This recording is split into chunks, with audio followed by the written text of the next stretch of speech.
It's on the agenda. It's on the minutes. Recording in progress. Okay.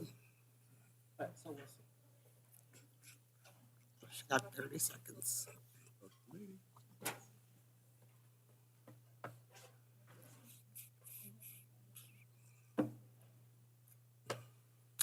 Okay, it is now 5:15. I call to order the meeting of the Joint Planning Commission and the City Council work session for Monday, February 13th, 2023. Can we please stand for the Pledge of Allegiance?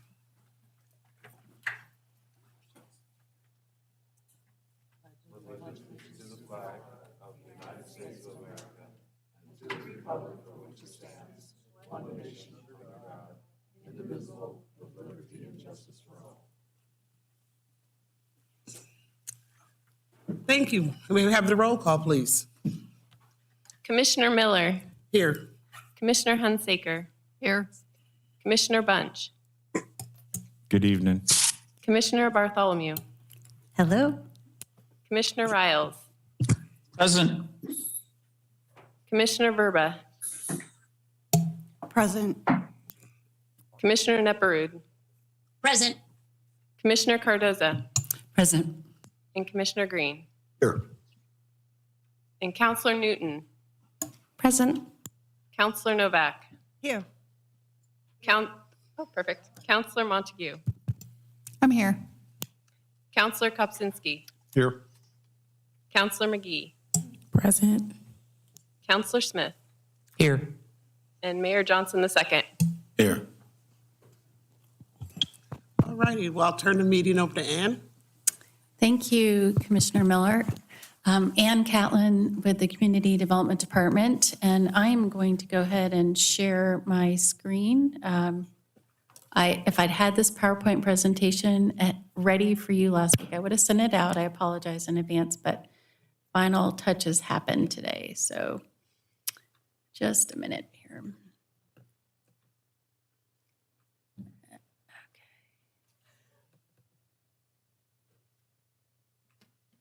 All right.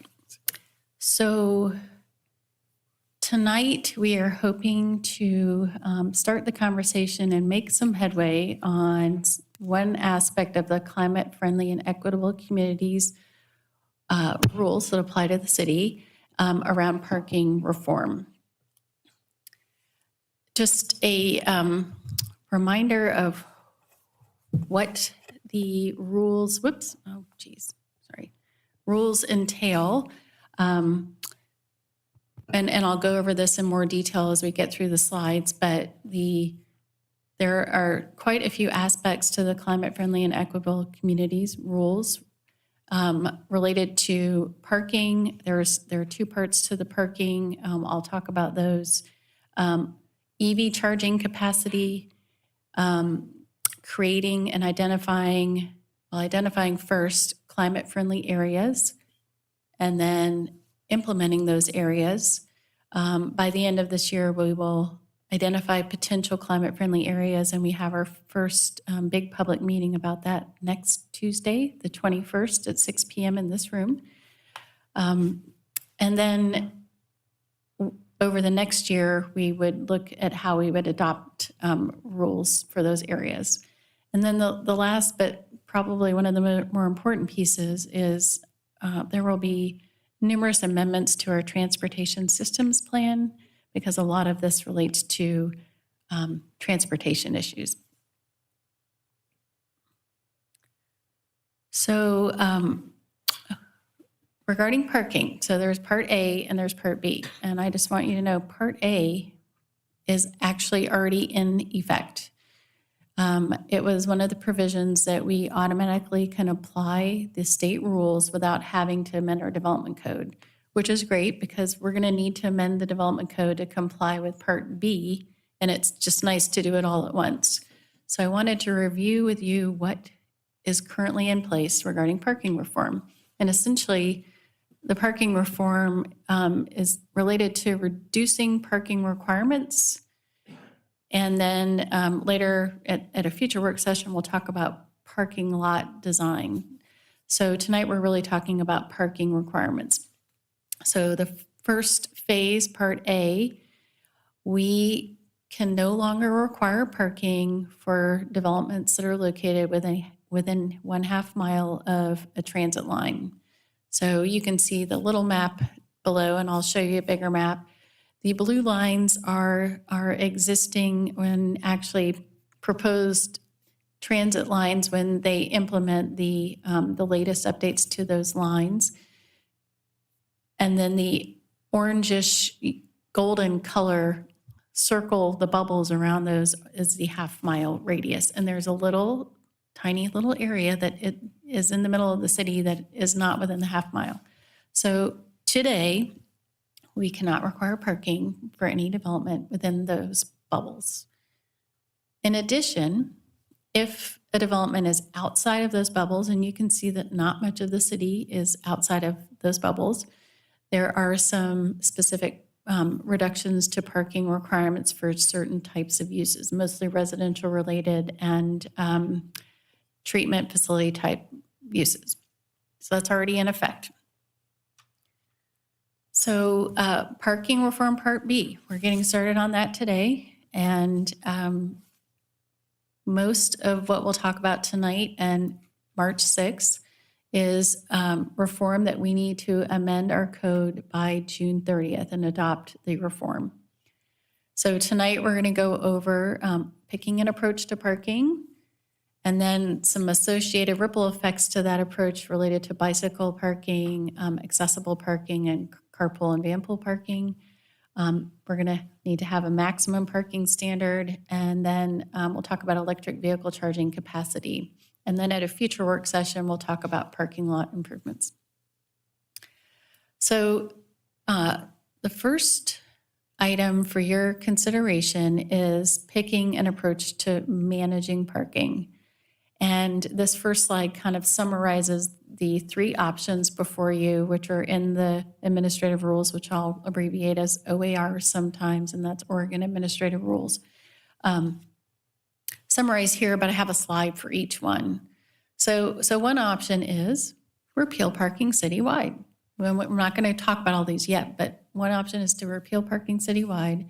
A second option is to enact 3 of 5 different management approaches, and there's kind of a list of them: unbundling parking, taxing, lease parking, and a couple other things, which if you read them, and I know you read your memo, we find would be challenging for us to enforce and implement and manage.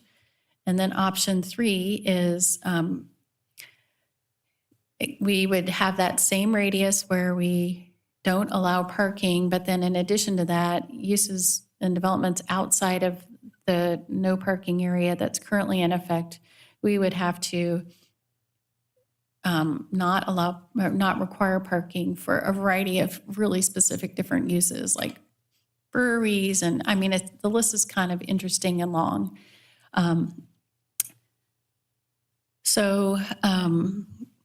Looking at option 1, this is that same map you saw earlier, just a little bit larger, and essentially the areas that are currently not covered by the parking waiver, the waiver to our requirements, are in the red circles, and then North Albany, unfortunately, my map that I got from GIS didn't cover all of North Albany.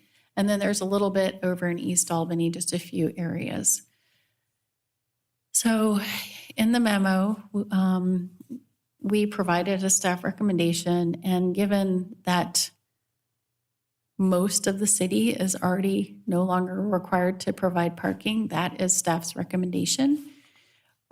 Another reason to go that route is because having multiple different parking standards can get a little confusing, not just for us, but for the public to determine, well, which set of standards am I looking at?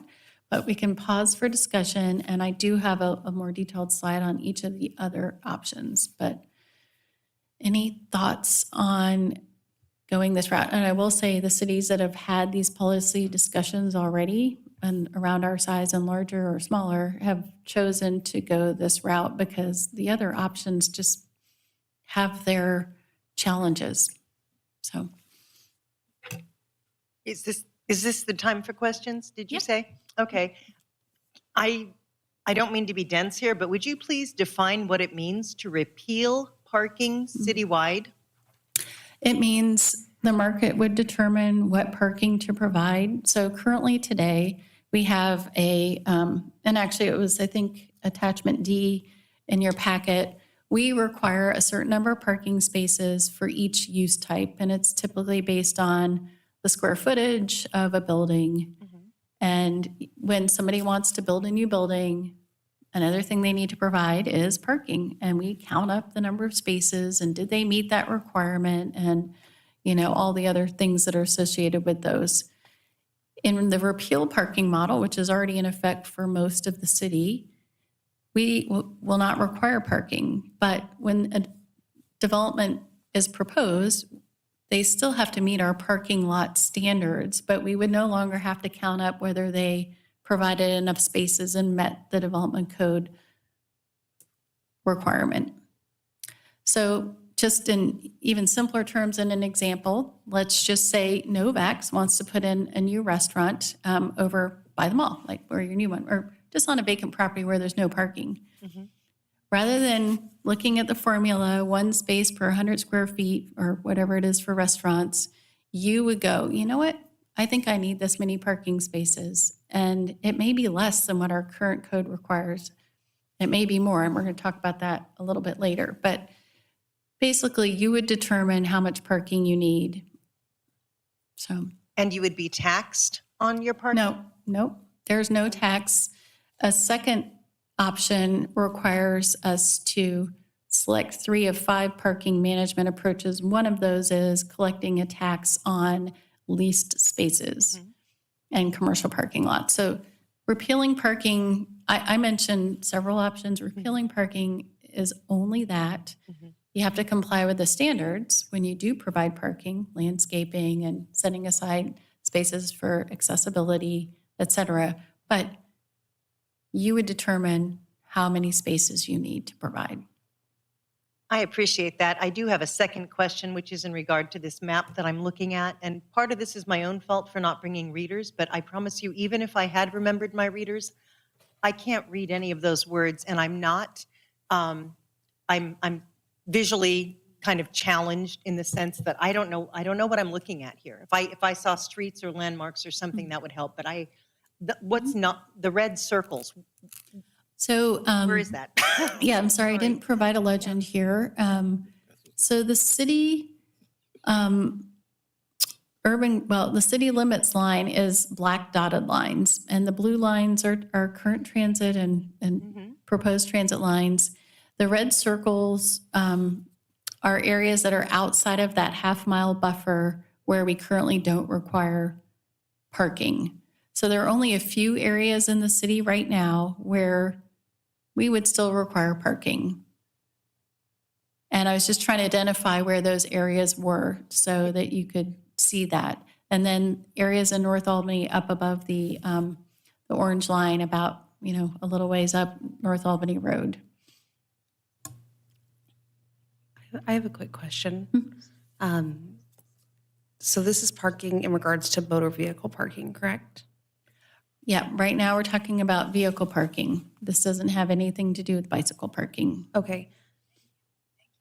So there wouldn't be like a percentage requirement for bicycle rack spaces? Yeah, we're going to talk about that in a moment. Okay. Yeah. So, just to start explaining this, it's a good question because if we repeal parking, which, it's already repealed in a lot of the city, our current bicycle parking standards are based on the parking provided in most cases, except residential multi-dwelling unit developments. So we need to modify our parking requirements so that we're still requiring bicycle parking for developments, even when a development or developer chooses not to provide the vehicle parking spaces. So those are some of the questions we have for you tonight to get your input, and we can bring back standards for your consideration.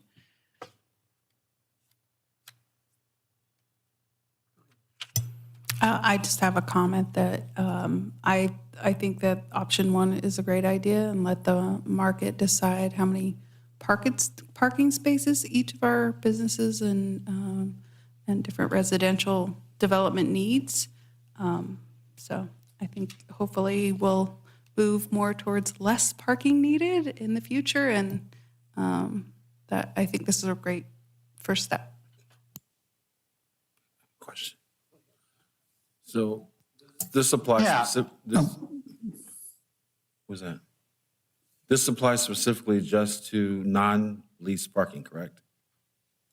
No. No development will need to provide parking. And if we do it citywide, it would be citywide. Currently, most of the city does not have to provide parking. So, Option one is to repeal, to make that, bubble area where we don't require parking anymore, apply citywide. but if you own a lot, you can still lease your spots, that's what I'm asking. Yeah, that doesn't impact any of that. You just won't have to provide parking. Okay.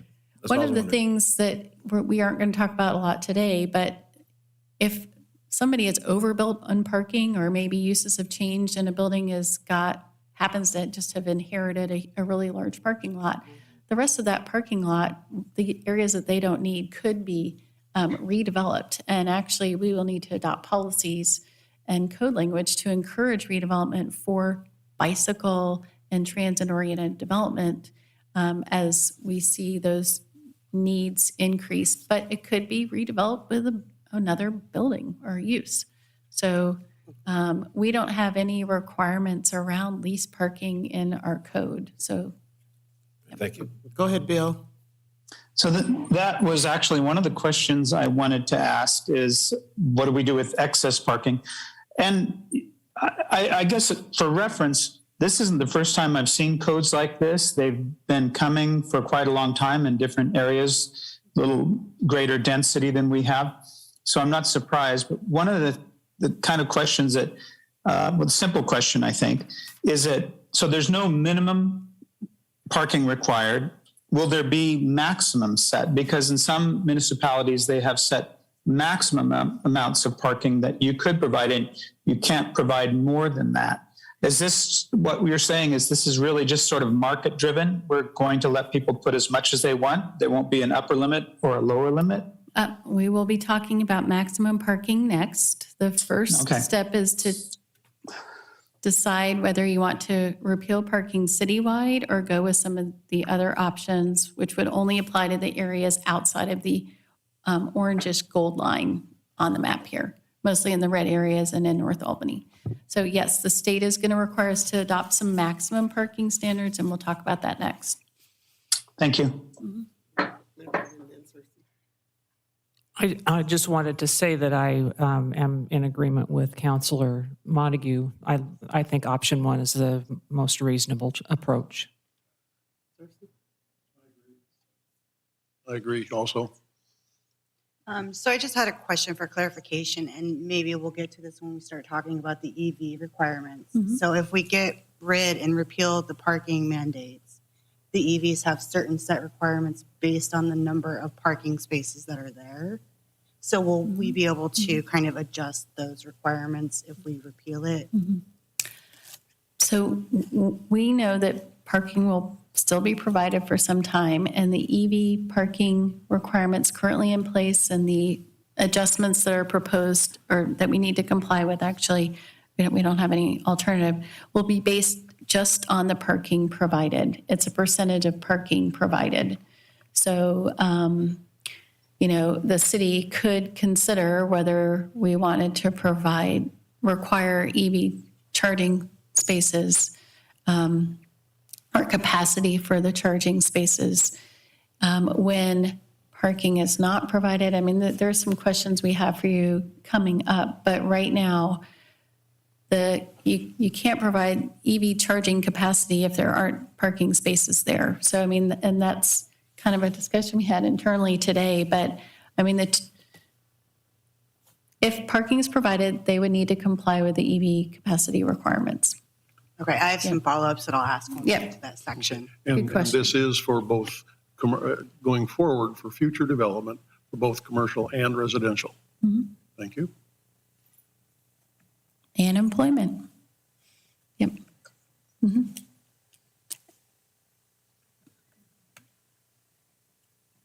So do I, So do you need a motion? well, we just want general support, hands.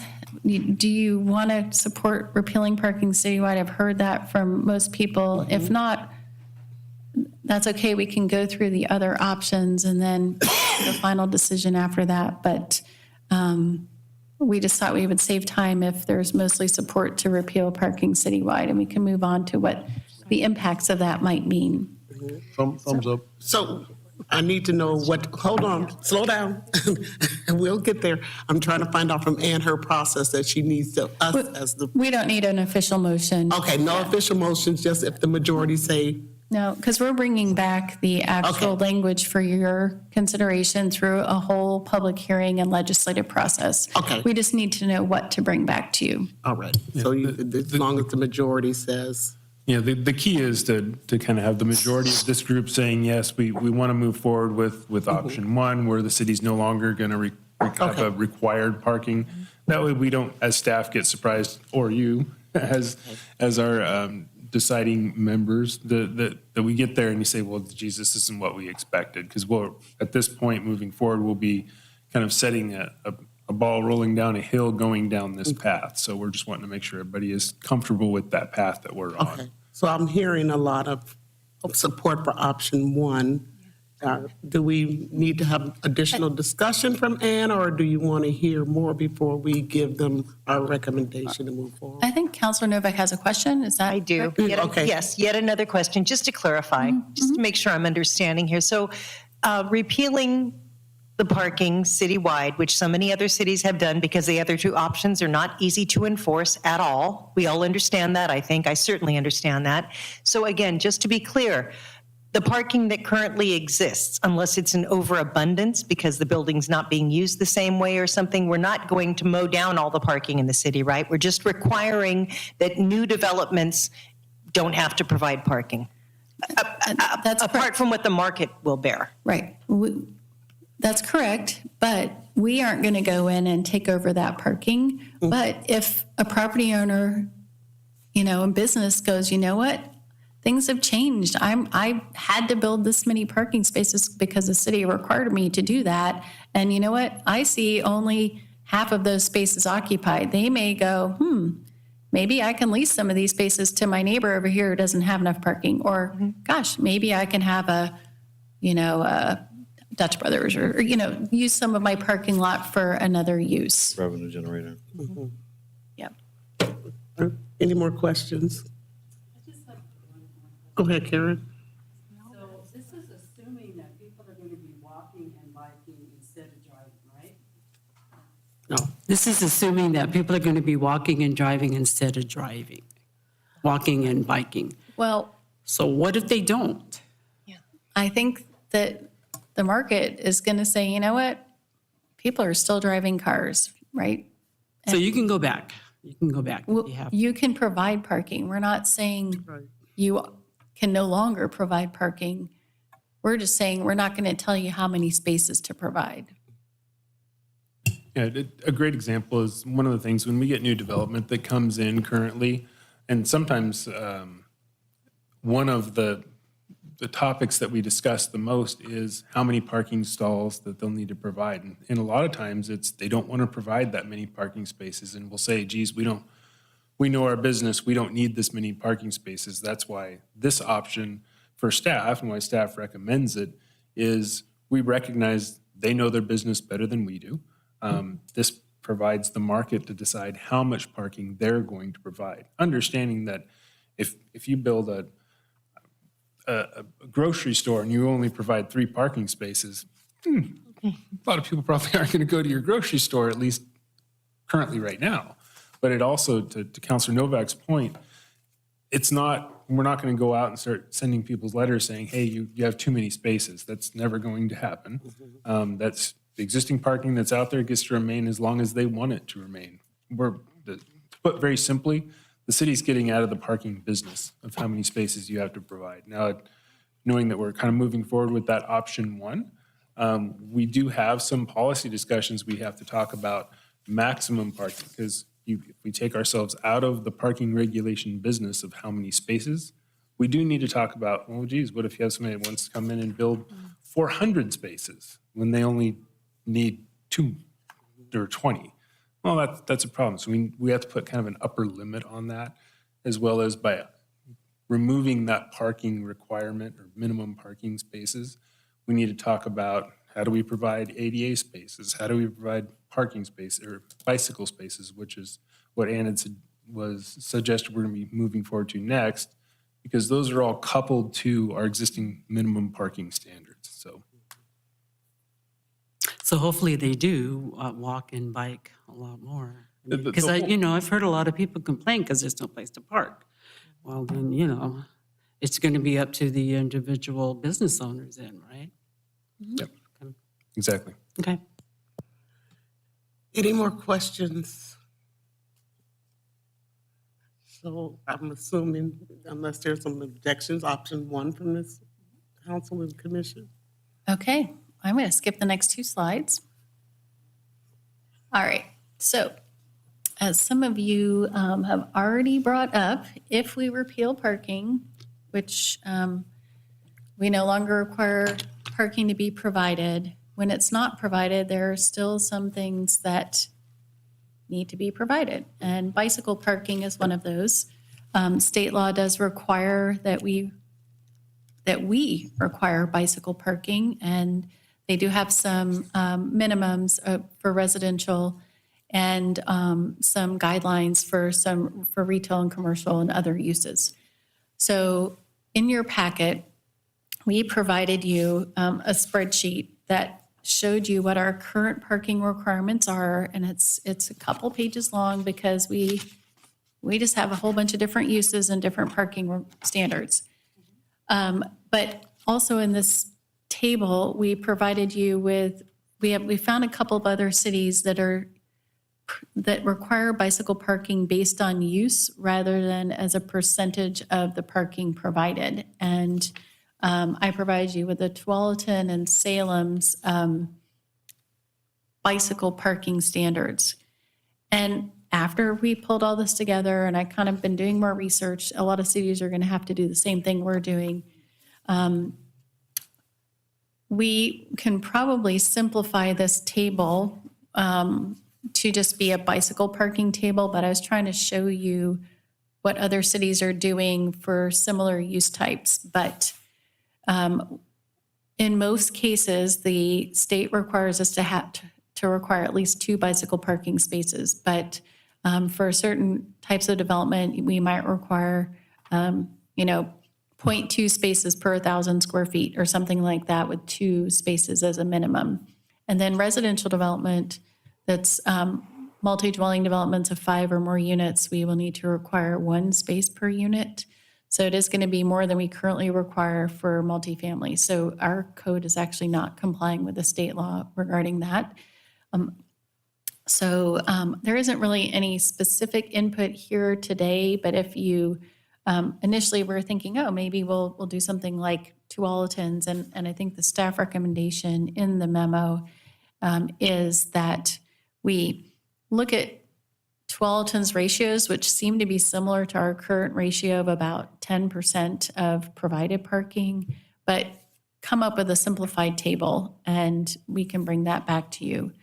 The other thing that we will be bringing back to you is not just the amount of bicycle parking, but part of what we're going to be talking to you on March 6th is the requirements for bicycle parking. So our code currently requires we have a certain amount of space between each bicycle parking space, and that half of them are covered and all that.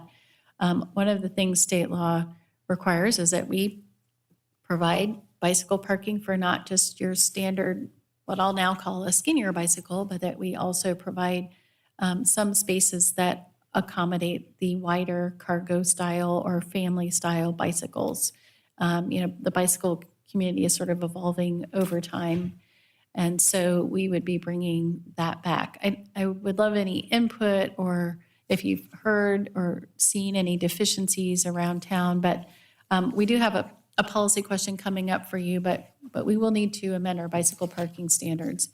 Accessible parking, state law in the building codes, accessible parking spaces are based on the parking provided. We cannot require more than one parking space when parking is not provided. That's kind of what this DLCD and the Department of Land Conservation and Development and the State Building Codes Division decided.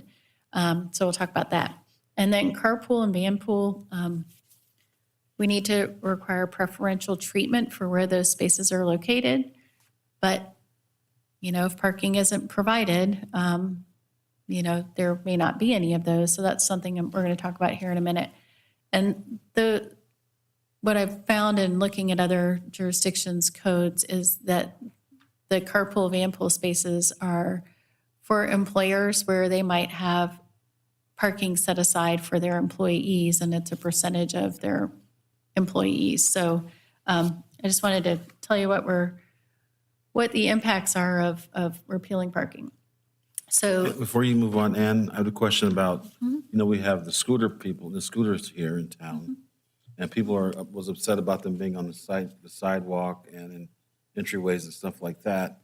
Would that be part of that bicycle parking you're talking about? no, state law doesn't say anything about scooter parking, but I mean, I'm not sure how we would do that. But I mean, if there were lockers or something, I mean, that's a really good question. I don't know if communities are starting to do that. I mean, technology is changing so rapidly and keeping up with what the needs are for around that. Okay, and then there's also those big electronic bikes or the electrical bikes that are out now. Yep. They're bigger than the standard bike, wider tires. They take up more space. Yep. So that's part of the bicycle parking standard? Okay. Yeah, we need to be looking ahead. So when we bring back some parking standards, we currently have parking standards, you know, the space standards. We're going to be bringing back suggestions to accommodate more diversity in bicycles that is here today already. Are we considering like the front cargo bicycles? Okay. Well, Yep. I'd love to see more parking for that. Yeah, well, I mean, people have to put it in, but we'll have standards around those, and a percentage of the overall bicycle parking spaces will need to be spaces that can accommodate cargo and wider bicycles. Any other thoughts around bicycle parking? We do have some questions here that might help us continue to talk through some of these, the areas where we need your input in order to bring back draft code. So when a development or developer chooses not to provide parking with their development, should we require, we will have to require bicycle parking still, but should we require the accessible space that we're allowed to do one space, and also the carpool and van pool parking spaces? So say it's like a business, they're only required to put one ADA compliant space in? So if somebody provides parking, they will need to comply with state law around the ADA space requirements. It's a table. If you have a certain number of spaces that you're providing, you still have to provide all those. If a developer chooses not to provide any parking, do we want to require that accessible space so that they would still have to provide at least one parking space and maybe one van pool space or something like that? Again, just to clarify, this is not retroactive. This is going forward only. Yep. Thank you.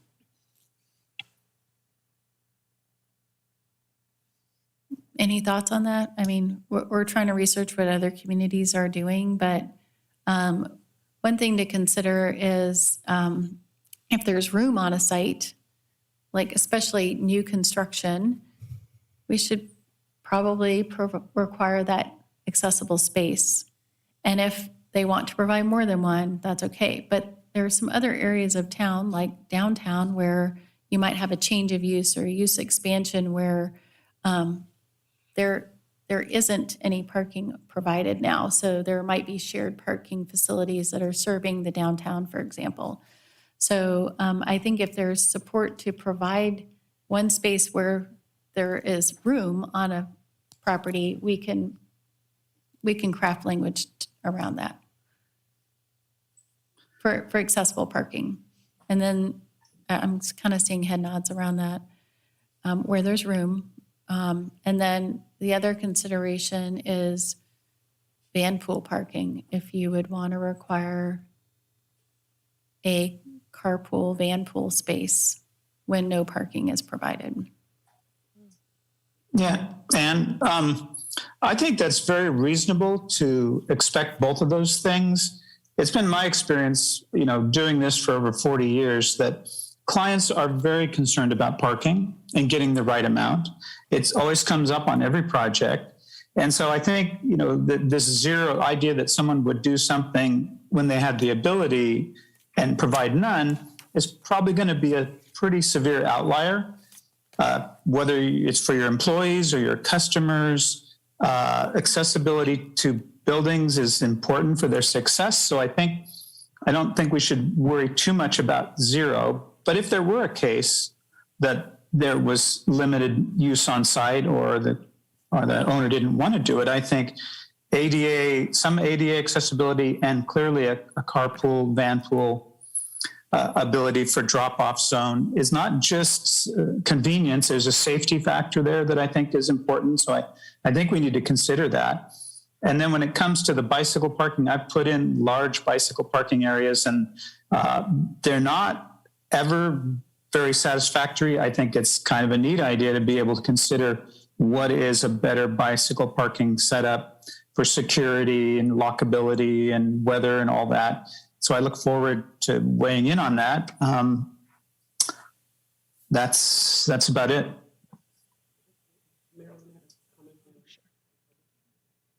All right, Commissioner Riles said what I was going to say. Thank you. Yeah, I just wanted to piggyback on that because I've been thinking this whole time from a business person's perspective. You don't get business without having parking somewhere. People, if people are going to come to you, whether in our case as a restaurant especially, some folks can bike, but a lot of folks can't. And so parking as a business person, I think, as Commissioner Riles said, that's always going to be in the back of a developer's mind, whether it's an office that you're running like our mayor or as they say, a restaurant or whatever. If people can't get to you, if they can't, and this whole idea of getting rid of a lot of different vehicles is I think, it's fine to talk about it, but the reality is this is pretty much, and especially in Oregon, you can have a cargo bike, but I'm just thinking, who wants to ride their big bike that can hold cargo in the middle of winter with the downpours that we get, or even just the super cold in the ice, and have to load your groceries into an open air conveyance and get them home and they're soaked and you're soaked. And I don't know, it's just not very appealing. I think that we need to consider that this change will happen over time. And I hope no one's going to push to do anything super drastic and super quickly. I have a few points.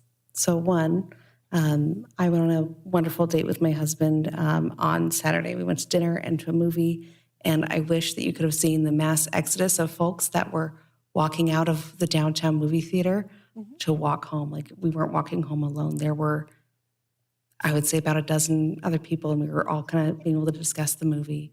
Yeah, that's great. People are already walking, and they're already biking. They live here, but you all live in town. Yeah, and there's other places that people can go where they live and they can walk. And I hope that we have a more accessible community where people can, not have to drive 20 minutes to get to a grocery store or 15 minutes to get to a grocery store.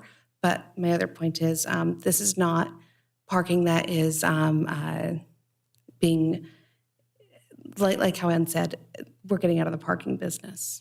We aren't forcing folks to have the parking, and it's going to be a market selection thing. And then also, to your point, cargo bikes are fantastic. They have electric assist now, so if you're maybe a wimp like me and you want to use an electric assist, you absolutely can. You can tote your kids, and they actually have great waterproof barriers, and it's not difficult. I will have to check out your bike. Yeah, So you would take your bike in the rain or whatever to I Freddie? have, and when I was in college, I also took it in the snow. Cool. Definitely want to see that. Yeah, ditto that. I just want to say that most people won't. Yeah. no.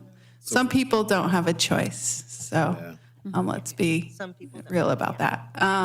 But my comment was just what I think I heard you say, Anne, was if they have room, we need to make sure that that's defined pretty well, because that's kind of subjective. And then I also echo I believe the market will drive the need for parking, and once they need at least one space, then the ADA accessibility will come into play. So I think that we could be flexible in those requirements too, depending on the location. That's all I had. So for ADA, I think it is very important to ensure that we have it. And so we can do at least the one minimum. I think that would be super helpful. But if we can consider specific categories, kind of like in the table for the Tualatin example, based on the type of business, so like for medical facilities, so we can ensure that people can actually get to where they need to go. And so how we do that is obviously part of, the conversation here. Well, so the building division actually reviews the location of the accessible spaces, and they need to be located with at least path, resistance to the door and all that. Oh, you're talking about the location of the accessible spaces? Yep.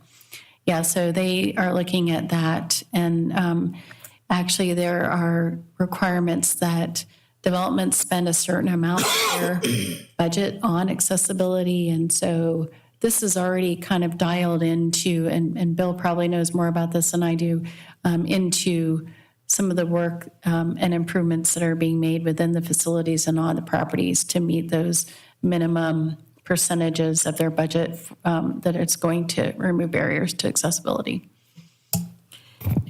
Does the accessibility, the conversation around electric cars and all of that stuff, is that part of the accessibility conversation? Yep, so we're going to talk about that with the electric cars, whether when vehicle EV charging capacity is provided, we should probably make sure that there is some capacity for your ADA spaces and not just non-ADA spaces, so we'll talk about that. But I can, any other comments right now? There are a couple things on the slide and one important one.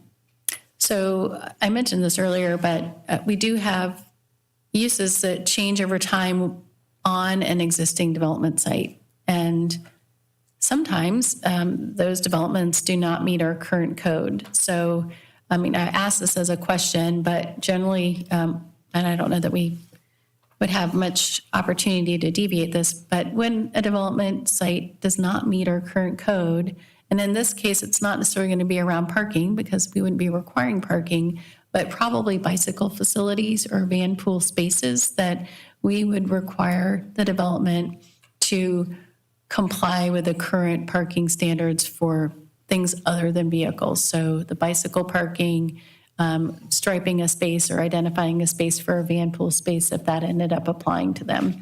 I just wanted to, we could look at just applying the standard for maybe expansions to buildings over a certain size. But right now, when we have changes of use, we're looking at do they provide enough parking and all that. And the standards that we adopt for bicycle parking would apply for in those situations. But I just wanted to know if you had any concerns with that, or if you had any maybe examples where that may not work. To provide some clarification, that or maybe an example is, say, where you have a commercial space in that maybe there was a doctor's office in there, and then the doctor's office leaves, and you have a new space come in like a bakery. And they're not going to change their parking at all, but with that change of use, they're required to get building permits for the change of occupancy.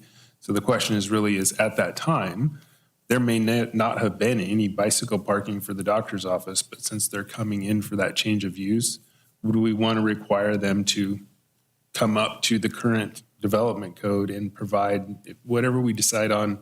Say they need to provide one ADA space is kind of what we're hearing, and maybe 2 parking spaces, just throwing out a number. Would we want to, at that time, with that change of use, require them to bring that portion up to our development code standard, whatever that? Well, you know, it's just like you said that the business owner should be able to gauge his own parking. I'm sure he's going to get a request for an ADA. I don't know about a van pool, but, you know, he's going to get a request for an ADA. So, and then if he has, say, 6 bicycle spaces that he needs as opposed to maybe the 1 or 2, is it too late? Can you just add? Or, you know, and if he needs another ADA, add another ADA, or is it set in stone when he opens up? Yes. Yep, go ahead. I was just wondering, along those lines, how is the market playing in if we're requiring with change of use? You must do XYZ because you're a change of use. So then how are we letting the market dictate if we're saying because it's a change of use, you would need to provide, you know, an ADA space and 2 bicycles? Well, and that's the question that we're asking is, do we want to do that if there's in the change of use situation? Okay, because I thought we've already established that we're going with probably Plan 1, which is not requiring parking and letting the market play things out. So for a bakery, again, we're talking food things, so I'm guessing that no one's going to do well, I don't know, actually. Maybe somebody will be really gung-ho on bikes only and ADA, and I don't care about accommodating a vehicle of any sort. You know, maybe they will. But I just think if we set something, if we decide to make it a certain way, then do we also allow them to do what they think is best for their business? Include that. Well, state law requires us to require bicycle parking. So the repeal is only for the vehicle parking, and the ADA space would only be, we would only be allowed to require 1 space if they don't already have an ADA space. But I think what might be out of compliance on some development sites is the number of bicycle parking spaces, or maybe they don't have any that accommodate the cargo bikes or the wider EV bicycles. So it's whether we would require them to meet our current code, which typically we require developments to meet our current code. And that's just, you know, what's usually required. But in most cases, you're not having to add more parking spaces with the change of use. So we wouldn't have to worry about parking, but now we would be looking at bicycle parking, meeting our bicycle standards. And we could come up with some situations that might allow exemptions from meeting the standards, but typically we would just require those situations to provide. Okay, Bill What's had a missing? comment. Yeah, so currently state law in Oregon requires the upgrade of ADA accessibility, starting with the parking space, and up to 25% of any remodels, upgrades, or additions apart from change of use. Now, change of use then also allows any local municipality to look at it as a new project. And so the ADA thing is pretty well handled by the state right now. And so someone came in and there wasn't an ADA parking space, they would be required to provide at least 1. And so you're just applying the same logic if you want to upgrade the bicycle. I mean, we're looking at a general good, right? We're not looking at necessarily a specific thing to that use, but a general good that we should provide accessible spaces to the community. Well, you could make the same exact argument for your bikes or your van pool drop-off and apply them the same way. But I think it's worth looking at and bringing it to us to see what we think of what those rules would look like. But you wouldn't be doing anything that isn't already happening now. Aaron? Again, Commissioner Riles jumped the queue and said what I was going to say. He just said it better. Thank you. Okay, so there is one more policy input, and it's related to bicycle parking. So in the downtown area, where we want wide sidewalks and sidewalks with walking capacity and table capacity, a lot of these buildings in certain areas, especially downtown, they're built fully out. There's no opportunity for bicycle parking on their property. So not for current uses, but if there was a change of use and more bicycle parking was required and a developer didn't want to provide it or they weren't able to provide it, would we want to consider charging what we call an in lieu of fee, where you would pay the money kind of like an SDC fee to the city, and the city would figure out where it could provide shared parking facilities in an area and use those funds to provide those facilities. Corvallis is considering this for their bicycle parking. It's something that, and we've heard from our staff that we don't have enough of the right types of bicycle parking spaces in the downtown area. Where would they go? Covered parking, lockable parking, all that kind of stuff. It's expensive. And so, in some of these areas where we don't require any parking, like downtown, and we have shared parking, who's going to help pay for improving those facilities to meet needs? So it's something to think about. And I just thought I'd ask so that we could kind of ponder it a little bit more. But so I'd love your input on that. So where would they be if you have a city block and downtown? Would it be at one end of the block and then the other end of the block, or where would they be?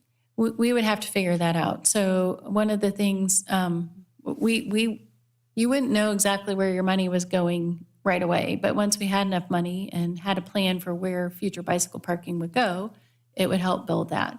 That's something we need to work with Public Works about. So using existing right-of-way, some of our on-street spaces have been approved for accessible spaces with the engineer's approval. For example, maybe some of our right-of-way could be converted. The city owns lots of parking lots in the downtown area. We could set aside a bike garage kind of thing somewhere there, but how would that get paid for? Yeah. And as a great example, the city currently in our, we have stormwater quality requirements for stormwater facilities. There's sometimes our sites, especially whether it be in a downtown or already developed area, or sometimes the grades don't allow for them to be able to install a stormwater quality facility. So we have an option for them to pay an in lieu of fee. And that in lieu of fee goes into a pot of money that the city then uses to build a regional facility.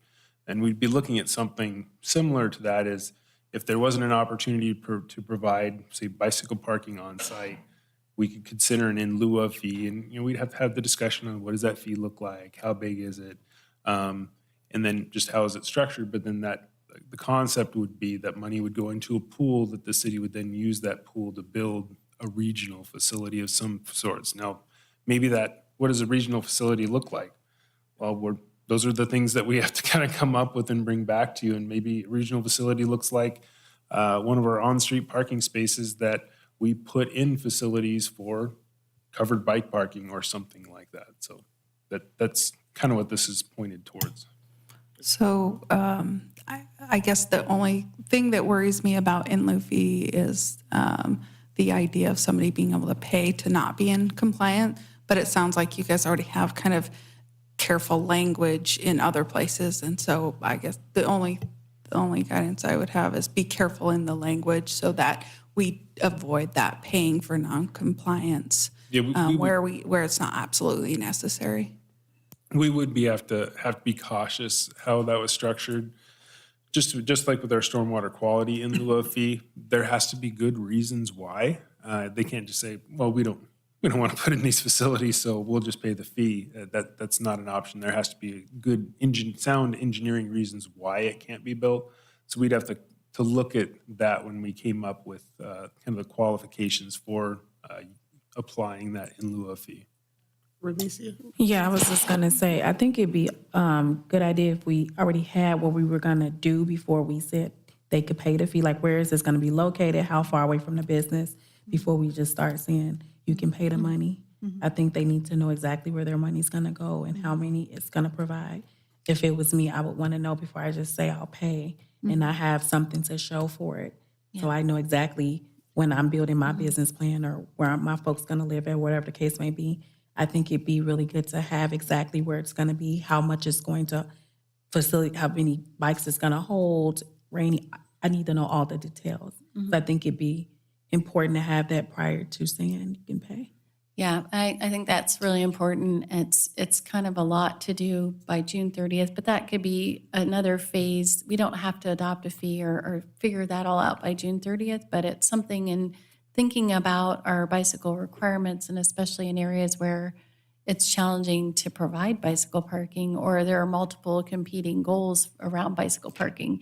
We just want to be thinking about that, and then we can kind of, well, what would that look like and what would that mean? So that wouldn't necessarily be a part of the package of amendments we'd be bringing back to you, but we need to start thinking about that now. So thank you for your input, and if you have further thoughts or ideas about that, let me know. So, or about any of tonight. Oh gee. There it is. Okay, so parking maximums. So Commissioner Riles already brought this up. So if we don't require parking, are there situations or areas where we want to make sure people don't provide too much parking? We did some research on what parking has, how many developments are providing more parking than is required in the city. And I will say that Lowe's provided 48% more parking than is required, so we call that 148%. But most developments, it's around 110, 100%. When you look at the average and you took out Lowe's with just the last couple of years, for commercial and retail, it's around 125%, so 25% more than what's required. For residential, they're pretty much providing what's required, about 10% over. And for industrial uses, they're providing what's required, essentially. So the state law requires us to only adopt parking maximums in certain areas. We're not required to do it citywide, but several cities, including Lebanon, Corvallis, and others, they already have a parking maximum in their code. We just don't have that. And it could be that it was a requirement that came after we did our most recent, which is not that recent, transportation systems plan. So Corvallis and Lebanon, for example, have a 30% maximum parking requirement. We just don't have one. So there are a couple of things to consider, and I don't know which should happen first, but what should a parking maximum be if we're going to have a parking? We need to have a parking maximum in a few areas. Downtown is one place we need to have a parking maximum. And then the rules say that we need to have a parking maximum in designated community or regional centers. And we haven't done that as a community designated regional centers. And then also at transit-oriented development. And it could be that I need to double check with the state that we may have to have a parking maximum within a certain radius of our public transit routes. But so if we're going to have a parking maximum, right now, the only place we actually do have a parking maximum in the Elm Street zone, which is the medical district zone over along Elm Street. And that maximum parking is just the current minimum. So I think there are two steps to this. Where might we adopt a parking maximum, and what would the maximum be? And I think you could say that in certain areas, the Elm Street district is right around a lot of residential neighborhoods. And so there were concerns from neighbors back in 1999 that the doctors and hospital staff are parking all over, and I don't have anywhere to park in front of my house. Downtown, we don't require parking. I mean, chances of parking being provided that's way over what our minimums are is something to consider. So maybe in walkable areas, future climate-friendly areas, you might want to have a parking maximum that's a little less than maybe other areas of town. So I think there's the two parts are, do we have one parking maximum? Do we apply it citywide? Do we just look at it in a few areas? And some thoughts on that. I have a question. What would be the impact if we just did 100% citywide? Like, what would be the challenge of just doing that? Well, I think that you would have people that say the market says I need to have more spaces in a few situations than what you're telling me I need to have. So again, it's not a lot of situations, but so like, and maybe it's just because our parking requirements are a little off for like vehicle repair. Maybe we're not requiring enough. So, we might, if we were to do 100%, take our current standards, we might want to reevaluate, like Dutch Brothers. I've heard that, if it's based on the size of a building and you've got this little tiny 200 square foot building, which only requires one space, we know that that's not enough, right? So, I mean, we could look at that, but we were thinking you might just come up with a percentage that's over our current minimum, and then you could apply that citywide, and you might just keep our current minimum in the Elm Street zone and maybe downtown. Could we tie the over 100% to incentives that we want to see, like EV parking, more bike parking, more other types of parking, or do you think that would be too complicated? Well, I think multiple standards are going to be complicated, and I think incentives. So the more parking you provide, the more EV spaces you're going to have to provide because it's a percentage of the spaces you're providing. So I mean, there's already. I don't know what incentives we could think about. We could think about that, but I think Councilor Kobzinski had a comment which may help with us think through this. Along these lines, I guess, if it's being market-driven, which we're looking for with that first option we had,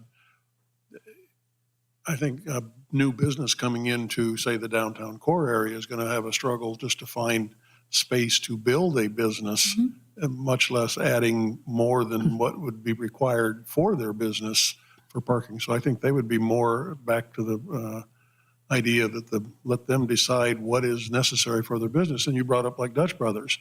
So they decide what they really need, and I'd say it's working so far. I'm trying to figure out how it's not working even for Lowe's. I mean, are they second guessing the fact that they built 40% more parking spaces than was necessary? Yeah, I mean, I think one approach could be to keep it as simple as it's not going to be simple, but we could keep our current parking standards, which are now minimums, and they could be the maximums just in the Elm Street zone and maybe in downtown, where we have to have some parking maximum considered. And then we could just double check with the state to see where else do we have to have a parking maximum. But Ron probably has some good input on this because he's moving his way towards front. Mr. Irish? Good evening. Just a few thoughts on the parking minimum or the Get really close to the parking mic. maximum.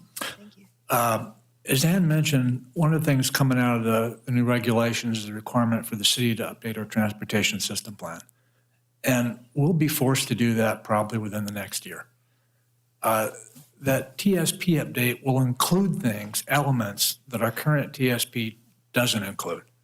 And one of the elements that we'll have to address is things that will result in a reduction in vehicle miles traveled. So things that kind of depress the desire or the ability of people to drive around in cars.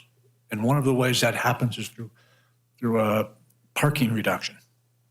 And so I would expect that when we do the TSP update, we will be, as part of that, having to implement code language that probably drops whatever level of maximum parking we currently allowed in.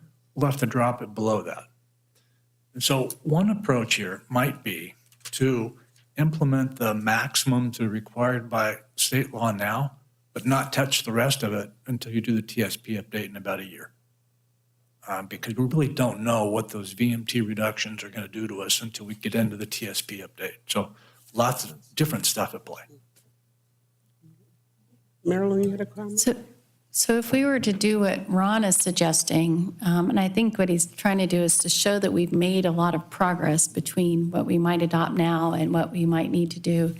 So the state maximum that you could have for a parking maximum is 150%, so at 50% over your current minimums.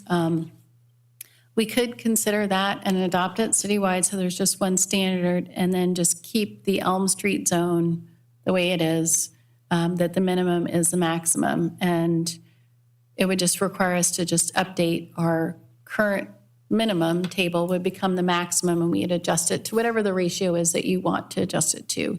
As long as there's some room to drop it down, maybe if Ron is thinking that we might have to drop it down. And then the 150%, I mean, that would cover all the ones that we researched at least. And we could just assume that in the downtown area, even though we want it to be, it's walkable and not surface parking lots, that they probably wouldn't be providing more than 150%, whatever that requirement is, whatever the amount is. So, I mean, we could just think of whatever you feel might be a good maximum, and we apply that citywide and just have a starting point for potential further reductions when we update our transportation plan. I don't know. And what that might be. So Ann, on the 30%, it's in Corvallis, is 30% of the square footage of the building or what? Nope. Whatever the current parking requirement is, which is based on, usually it's based on your square footage. And I'm just going to use an example because I'm looking over at Councilor Novak. Let's just say you have a restaurant that is 1,000 square feet, and we require one space for every 100 square feet. So let's just pretend like our current minimum for restaurants would be 10 spaces for a 1,000 square foot building. So Corvallis' standard and Lebanon's is you can't provide more than 13 spaces for that development, 30% more than what the minimum requirement is. But now we aren't going to have a minimum anymore, but we can look at what our current minimums are and use that as a guidepost and then just make that adjustment to be a maximum. I know that's confusing, but if you originally were required to provide 10 under a maximum standard of 30% more, you'd be able to provide 3 more spaces than what and then you couldn't provide any more. And in Corvallis, and we don't need to talk about this, but we would exclude, this would just apply to surface parking. This wouldn't apply to parking provided in garages. Like Corvallis actually requires if you provide over this number of spaces and over our minimum, it's not going to be surface parking. They're trying to encourage garages to reduce the amount of surface parking. We don't have that in our code, but we would exempt underground parking from the maximum, and anything that was above or below the building or in a garage, this would just apply to surface parking. Now, Marilyn. Thank you. We don't have, if I've heard that correctly, we don't have very many instances around Albany of overbuilding parking lots. Is that correct? Just for big boxes. I mean, I didn't check Home Depot and Costco, but I did check Lowe's because we remembered that they provided a lot more than we thought they needed. Lowe's did 48% more. Now, vehicle repair, I mean, again, our formula right now is based on the square footage. So in doing this research, there might be a few standards that we might just update, to make it more realistic. But some of these vehicle repairs, you've got the customer spaces, but then they need a lot of parking spaces to store their cars. You know what I mean? So it's a little different. But essentially, no, people are not providing much more than 10 to maybe 15 or 20% more, if any additional. Okay. As an aside, when I think of vehicle repair, I don't think of the spaces where vehicles that are being repaired are being stored Yep. as parking spots. To me, that's outside storage or inventory or something. But anyway, I think adopting the current minimums as maximums citywide is not a bad place to start because we don't have very many exceptions to it already. Elm Street is a really good example of a minimum maximum marriage. It works, I think. We stopped having complaints about that part of town when that was adopted. At least I did. So that's all that counts. My phone's not ringing, it's working. I think that's a good compromise. And one thing that I would add is, depending on whether we adopt the minimums as a new maximum or have a set percentage, there is other tools in our development code that's available. So say if whatever percentage we land on or number we land on for a maximum, if somebody came in with a one-off and said, geez, I need more parking than this. Well, we have variance processes that they can go through, and Ann and I talked about even the potential of looking at our adjustment process that goes through a conditional use to allow for those kind of outside instances where somebody needed more parking, where they at least would have an avenue they could pursue that through. So You have a question? You had a question? I was wondering if I can get more information about why industrial zones would be excluded. Oh, well, that was just an idea. If you were thinking about adopting something citywide, you might have some use types that you don't want to apply it to. I was just, it wasn't necessarily to be specific, but when I was thinking about industries, do we want to have any obstacles to some of the things that we maybe don't know that much about how much parking they need? I don't know. I mean, it was an idea. And I'm actually surprised. I mean, it's great to hear that there's support for considering our minimums as a maximum. I mean, we were thinking that you might want to consider, just kind of doing something a percentage above to give a little flexibility. But I thought there might be some use types that we wanted to ensure we weren't providing any obstacles to. So that's all. Commissioner Verba, a great example of that would be, say, like the Target Hub or some of our food processing places that experience seasonal highs and lows. They typically like to provide that extra parking for seasonal employees, because obviously they can't really park people on just grass. Our development code would prevent that. So it's just providing that opportunity for the ebb and flow of their business. It's sometimes where we'll see a need to maybe have a different type based on the use. That just some things we're considering. I have a question about maximum. So hypothetically, Novak's is 1,000 square feet. What if I opened a restaurant called Newton's, but it was 950 square feet? Would that mean I would be only allowed to have 9 parking spots? Or if I went 25% over? I'm just trying to think, how would the fractions So we work round in? up. Okay, We round up. So you'd have to provide 10 under the example I gave before. Yep. Okay. And then if there was if the maximum was a percentage over our current minimum, we would round up. So we have language in the code already to address rounding. That's and that quite comes generous up then. Okay. Yep. Yeah. And I didn't say, I'm sorry. Go ahead, Bill. So a little historic precedent. One of the reasons that we had these maximums is that back not so many years, it was a cheap option to just pave a large area. You didn't have to landscape. And you ended up with these, I don't know, the Bi-Mart parking lot comes to mind, these sort of hellscapes of seas of asphalt. Well, that's no longer the case. Our parking lots now have to have water treatment, water detention. They're not inexpensive things to develop. They're a lot more environmentally friendly. And so it's more expensive for people to just pave the world and call it good. So I think that's something to keep in mind, that new parking lots are a lot more expensive and a lot more thought out and have less tendency to be overly built by the developer.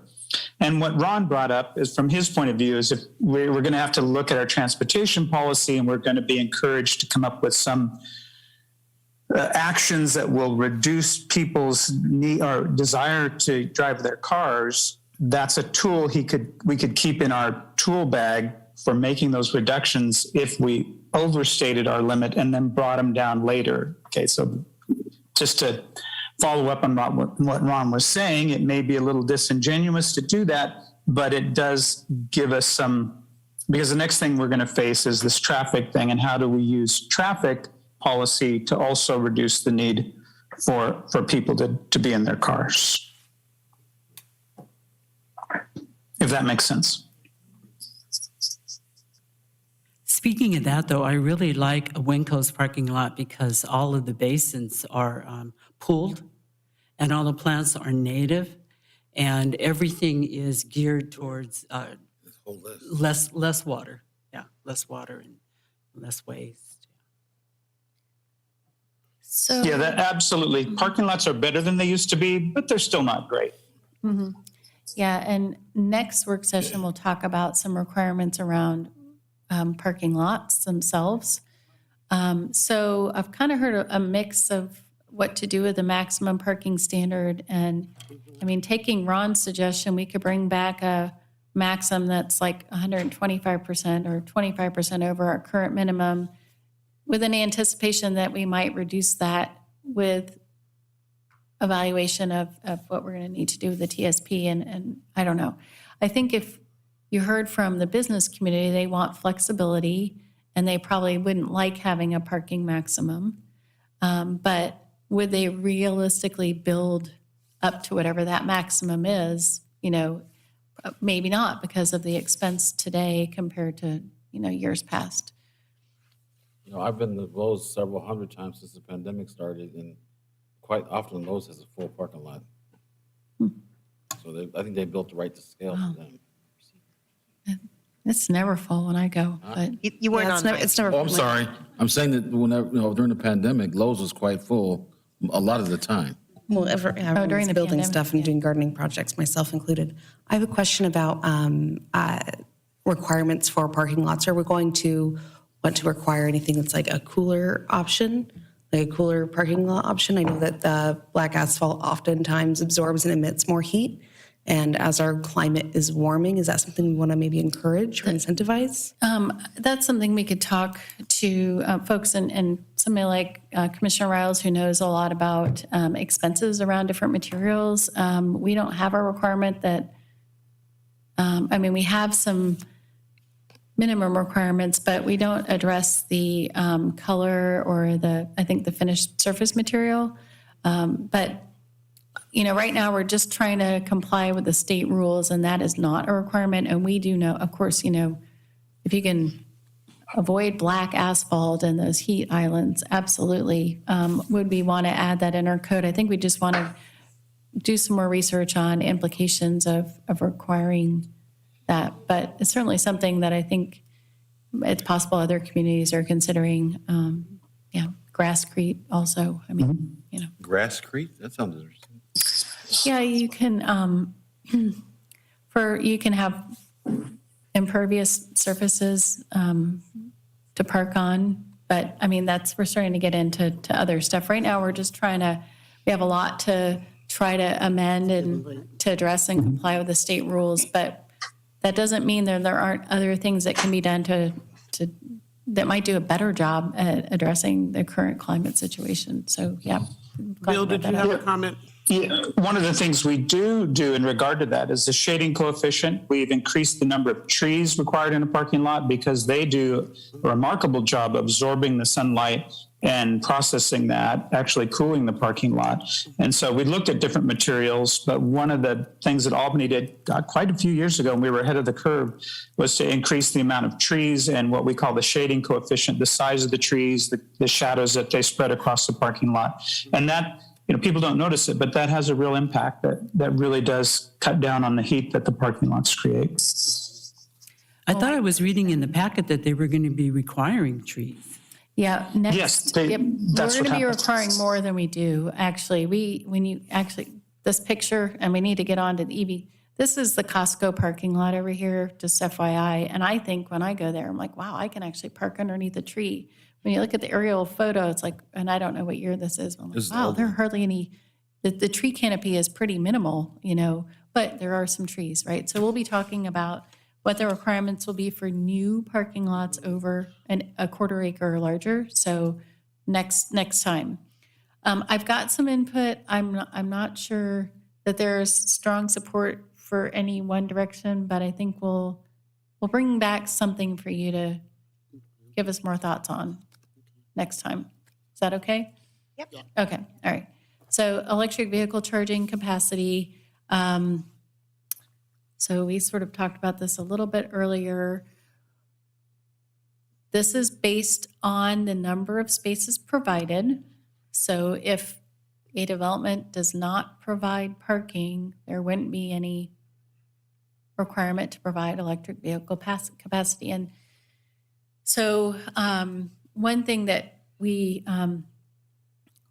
that the state is recommending, and we think it's a good idea, is when parking is provided and there's an ADA space, and there might be a couple of ADA spaces, and we have a certain percentage of the parking lot spaces need to have that electric vehicle capacity. Should we require some of that electric vehicle capacity to be provided for some of the accessible spaces? And I think common sense is yes, you'd want a certain percentage of those ADA spaces to have EV capacity. Same thing maybe for van pool, but we just wanted to get your thoughts on that because we do need to craft language around them. Go ahead, Tricia. I think we should absolutely include it, and there's a lot of language also from the Department of Energy with the ADA, where they have different standards for the distance of the ramp and everything, so I'm happy to provide that. California has a code that they've utilized where 4% of their parking spaces or one of every 25 spaces in any lot is designated to be accessible. So if we can consider some sort of concrete specific number, I think that would be helpful. Yeah, so of the ADA spaces, how many need to have that EV capacity? So yeah, we can't require more ADA spaces than what the building code requires, but I think what you're saying is a percentage of those spaces, right? Okay. Got some head nods around that. Okay. There's something that came up in talking with our building official about this, because this will mostly be occurring through building permits, and they'll be enforcing this. But when you might have a mixed-use development on a property, and the current code, this is building code, state law, 20% of the spaces for commercial development and residential multifamily development need to have EV charging capacity. With the update with these climate-friendly area rules, we are going to have to require 40% of parking spaces only for buildings that have 5 or more residential units. So it could be a multi-dwelling unit building, or it could be a mixed-use building that happens to have residential units in it and then privately owned commercial space. So you might have a situation on one property where so that would require 40%. But you might have a commercial building on a property and a separate residential building, and they provided all these spaces, but you don't know because they're sharing parking, you don't know who it's for. I think the easiest way to do this is that all the spaces that are provided in a mixed-use development if it's got the 5 or more residential units, you would have to do 40% instead of 20%. I don't know that there's any other way around it, but I just thought I'd bring that up if there were any ideas. I don't think you can average that, and it might just become too challenging. Okay. You guys are okay with that? Okay, that's it for tonight. But obviously, there is a lot more to go, and it's happening really fast, and there are a lot of other things going on. So what we're going to do is we've already started working on some of the code language where we need to make these updates. We're going to incorporate your feedback from tonight. And then we're also, this happens to mostly be in one chapter of our development code, the off-street, that includes off-street parking requirements. We are going to bring back that draft code for you, but there are also some requirements for parking lots of a 1/4 acre or larger there are a couple of options, provide up to 50% tree canopy or solar capacity, or there's this other pay an in lieu of fee, which, we've got to figure all that out. But we're going to bring back draft language for you to review with all the other standards that we provided in your memo, and they're in the rules that we provided for you. But we're going to bring back that draft code language. The other thing that you may see if you've actually read the OARs, the code language, the state rules, that we have to have policies to support a lot of this. And our comprehensive plan is the policy document, but we don't really have policies that address all these changes that we're proposing that might support walkable and bikeable communities or less runoff or whatever it is. So we're going to bring back some policies for your consideration so that we can add those to our plan, so that we're doing this work based on city policies. So that is coming up March 6th. And it's exciting. It's a lot of work. So we're trying to get your feedback on draft code, but then public hearings on this information. I mean, we were kind of hoping to have them in April and May, maybe May and June, so that we can have our code updated by June 30th to reflect all this. So we might have time for another work session after March 6th. We're going to kind of evaluate a placeholder maybe for that. And then we would have public hearings. And meanwhile, we're trying to get input from people that we work with at the counter. What do you think about this? Or if Matthew's out and talking with, the commercial brokers or whatever. Do you have concerns about, these different things? And we'll try to get some public input around some of these changes so that we're doing that piece of it rather than only having a public hearing. But it's just a lot of work in a short period of time. And we know that we're going to be updating our TSP sort of soon, so we might be able to pick up some pieces that we think are important and do some of that policy work in another phase. So I think that's it. But ideas, or if you have code or suggestions for those of you that kind of live and breathe this, we love to get that information. It saves us time, and if you have ideas, we take all of that into consideration. So. I just want to say this is a huge task, and I really appreciate what staff is doing here. You're doing a great job, and it's an amazingly difficult time to get through all this in such a short period of time. So I really think you're doing a great job. Thank you very much, Ann. Thanks. So we don't have any public comment? Yeah, so I don't know if there's any public here. We did have an opportunity, because we thought there might be some people from the community that are interested in these rules, and I'm not sure if anyone is on. It doesn't look like anyone is on. I'm not sure if anyone's online, but opportunity for public comment. Okay. And then with that, I mentioned it earlier at the beginning, but next Tuesday night, we are going to have an sort of an open house with a little bit of a presentation on some methodology around how we've identified. The other piece of this work is climate-friendly areas. And, we'll have some tables set up where you can kind of mark up the different areas. But if you want to learn more about the project, we do have a website. And actually, when you're on the main page, it's one of the circles, Climate-Friendly and Equitable Community Circle. And share that information with your constituents, and we hope to see you involved. And of course, you will be involved, throughout the project, but we appreciate your input and your time. Thank you. Well, thank you. Thank you so much. Thank you, Ann. We're adjourned. Next meeting? Doesn't matter? Okay, oops. Waiting to hear from Ann. The next meeting is March 6th, correct? Correct. March 6th.